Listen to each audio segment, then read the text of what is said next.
Și uitați, imediat se coboară podul. Deci nici... Este ca și când am stat la un semafor și nu e frumos treaba. E un pod rabatabil, sau cum se zice în românește? Mobil. Mobil, se ridică și se lasă. În spate se vede acolo podul cum se lasă?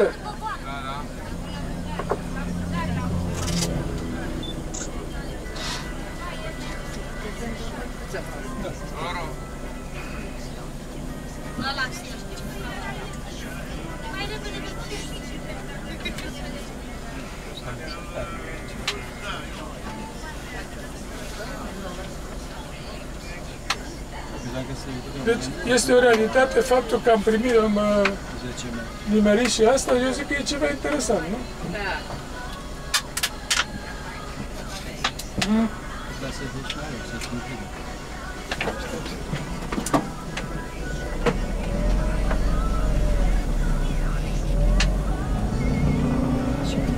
Авто кидався Василь до поля, лепіс до поля эти. Дуварье.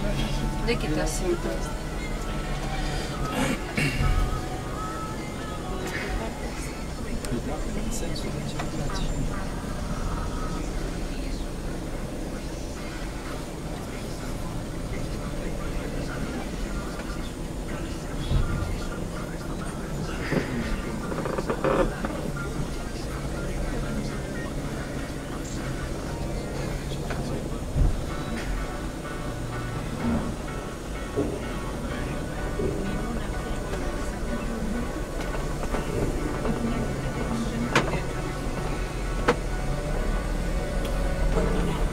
Cât să ai 10-15 metri, nu? Porțiunea asta. Da, cam așa.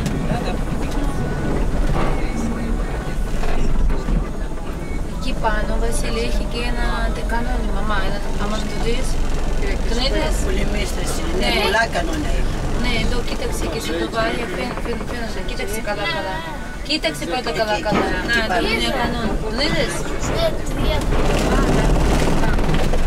Έχει πάρα πολλά. Εδώ ήταν οι πολεμίστρες που πολεμούσαν. Πολεμίστριας. Πολεμίστρες, λέω.